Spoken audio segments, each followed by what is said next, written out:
Olá a todos, uma boa noite, que a graça e a paz de Jesus esteja com você e com sua família. Hoje é mais uma quinta-feira, dia 23 de julho, e estamos aqui para mais um tempo de meditação acerca da Palavra de Deus. Eu gostaria de começar a nossa meditação de hoje com uma pergunta. O que falta para nós diante de Deus? O que falta nas nossas vidas para que nós possamos viver plenamente aquilo que Deus tem para nós? Ou para que nós possamos servir a Deus com toda a intensidade que Ele merece, com uma entrega total. E nós vamos olhar hoje para uma história que está registrada lá no Evangelho de Marcos. Marcos, capítulo 10, do versículo 17 a 22. Diz o seguinte a palavra de Deus. Quando Jesus saiu, correu para ele um homem, que se ajoelhou diante dele e perguntou: Bom mestre, que farei para herdar a vida eterna? Jesus lhe perguntou: Por que me chamas bom? Ninguém é bom, senão um, que é Deus. Conheces os mandamentos: não matarás, não adulterarás, não furtarás, não dirás falso testemunho, a ninguém enganarás, honra teu pai e tua mãe. Ele, porém, lhe respondeu: Mestre, tudo isso tenho guardado desde a minha juventude. Olhando para ele, Jesus o amou e disse-lhe: Uma coisa te falta. Vai, vende tudo o que tens e dá-o aos pobres, e terás um tesouro no céu. Depois, vem e segue-me. Mas ele, abatido por essas palavras, retirou-se triste, porque possuía muitos bens. Nós conhecemos esse relato como a história do jovem rico. Aqui no texto de Marcos não diz que é um jovem, mas assim está escrito lá no Evangelho de Mateus. Essa é uma história bem conhecida e ela está registrada em 3 dos 4 evangelhos, Mateus, Marcos e Lucas. Eu optei pela narrativa de Marcos por causa de alguns detalhes específicos. Mas nós temos então aqui um homem, possivelmente jovem, como Mateus relata, alguém que possuía muitas riquezas, e ele vem até Jesus, ele procura Jesus, aparentemente com uma boa intenção. E ele pergunta para Jesus: Bom mestre, o que eu farei para ter a vida eterna? Nós já vemos Jesus fazendo uma repreensão para ele, quando ele diz: Por que me chamas de bom? Ninguém é bom, senão um, que é Deus. Aqui, muito provavelmente, Jesus estava questionando aquele jovem sobre a consciência que ele tinha sobre quem era Jesus. Porque, de fato, Jesus era bom, porque Jesus é o Filho de Deus, é o próprio Deus. Mas esse jovem tinha, será que, essa consciência? Ele entendia de fato quem era Jesus e ele atenderia aquilo que Jesus diria para ele como sendo algo vindo da parte de Deus para ele? E aí Jesus então apresenta uma lista de alguns dos mandamentos entregues através de Moisés lá para o povo de Israel. Então ele fala sobre não matarás, não adulterarás, não furtarás, não dirás falso testemunho, honra teu pai e tua mãe. E aquele jovem diz: bom, tudo isso eu tenho seguido, eu tenho me esforçado para cumprir a lei de Deus desde a minha juventude. Isso faz parte da minha vida. E nós não notamos uma falsidade aqui. Nós estamos então diante de uma pessoa que era uma boa pessoa. Era alguém que buscava viver da maneira correta. Era alguém que buscava servir a Deus dentro daquilo que ele conhecia a respeito da palavra de Deus. Mas, como Jesus conhecia o seu coração, ele vai mais a fundo. E aí o versículo 21 diz: Olhando para ele, Jesus o amou e disse-lhe: Uma coisa te falta. Vai, vende tudo o que tens e dá-o aos pobres, e terás um tesouro no céu. Depois, vem e segue-me. Jesus sabia que esse jovem era rico, que ele possuía muitos bens e que isso tinha um lugar muito importante no seu coração. Isso ocupava a sua vida mais do que devia. Na verdade, nós vemos aqui, logo antes, Jesus apresentando uma lista de alguns dos mandamentos, mas agora Jesus se volta para o principal dos mandamentos, que é: amarás o Senhor teu Deus acima de todas as coisas. Amarás a Deus de todo o teu coração, com toda a tua força e com todo o teu entendimento. O problema desse jovem não era possuir riquezas em si. Ninguém está errado simplesmente pelo fato de ser rico. E nem todos aqueles que são ricos precisam vender tudo que têm e entregar aos pobres para que possam ser aceitos por Deus ou para que herdem a vida eterna. Porque a Bíblia é muito clara ao nos mostrar que nós não podemos comprar a salvação ou merecer a salvação. Com certeza nós encontramos muitas orientações na Bíblia que nós devemos repartir aquilo que temos com os outros. Então aqueles que são ricos, aqueles que possuem bastante recursos financeiros, materiais, devem dividir isso com aqueles que necessitam. Mas a questão que está em jogo aqui é aonde estava o coração desse jovem.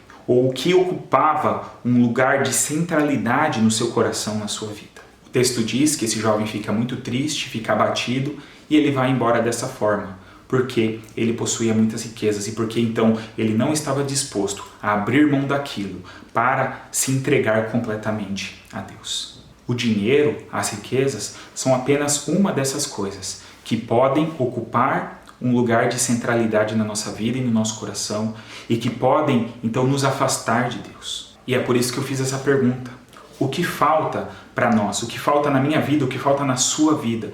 Para que nós possamos nos entregar por completo diante de Deus. Um pastor e escritor muito conhecido, A.W. Tozer, disse certa vez: um ídolo na mente é tão ofensivo a Deus quanto um ídolo na mão. Deus não se ofende apenas com aqueles que se prostram diante de um ídolo construído, feito por mãos humanas, uma imagem.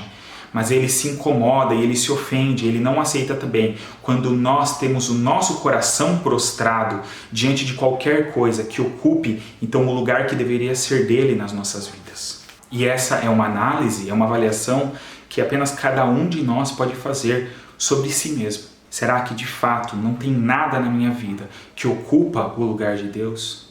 Um outro detalhe que eu acho muito interessante nesse relato, especificamente aqui de Marcos, e por isso que eu escolhi esse relato, é porque diz que quando Jesus olha para ele, Jesus o amou.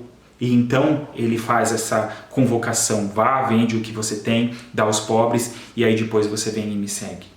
Jesus não apresenta uma exigência simplesmente para complicar a vida daquele jovem. Jesus não está dizendo: bom, já que você está se achando bonzão, que você faz tudo, que você tem uma vida correta diante de Deus, então agora eu vou te desafiar para ver até onde você vai.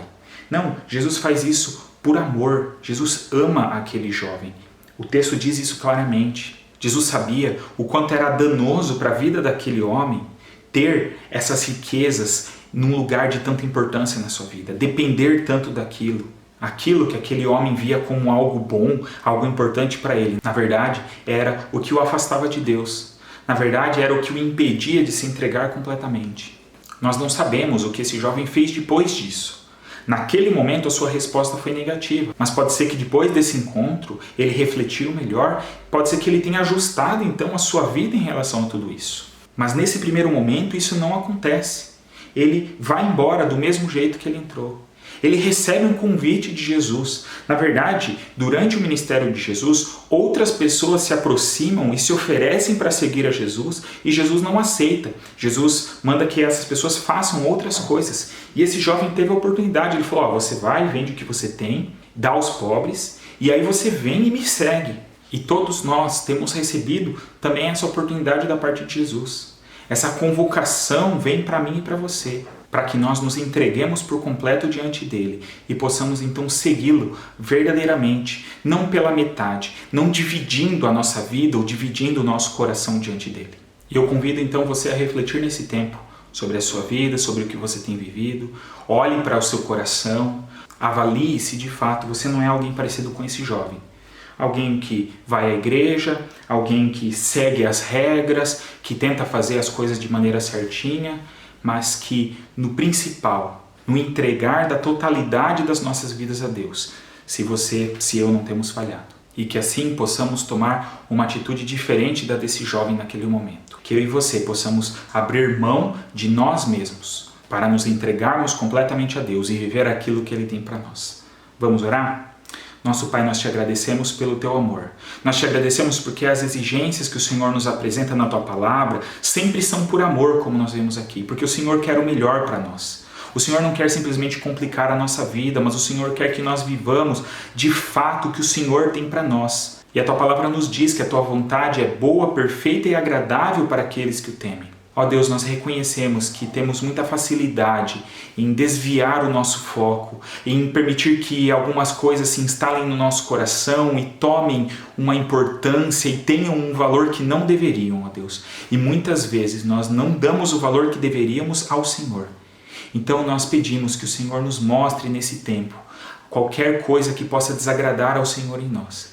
E nos ajude, ó Deus, a renunciar isso. No caso daquele jovem, era as riquezas e o amor pelas riquezas. Pode ser que para alguns que estão ouvindo esse vídeo, que estão orando conosco nesse momento, seja essa mesma questão. Mas pode ser que para outros sejam outras questões que dominam o coração. Mas nós queremos nesse momento, ó Deus, entregar as nossas vidas diante do Senhor e pedir que o Senhor nos transforme completamente de acordo com o Teu querer.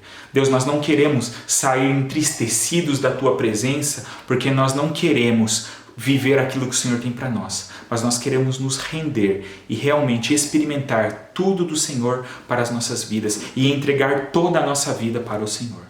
Tudo isso nós te pedimos, ó Deus, com gratidão nos nossos corações. Pedimos que o Senhor opere essa obra em nós através do Teu Santo Espírito. Eu peço, ó Deus, que o Senhor continue abençoando, dirigindo a vida de cada um dos nossos irmãos, amigos que participam conosco desse tempo.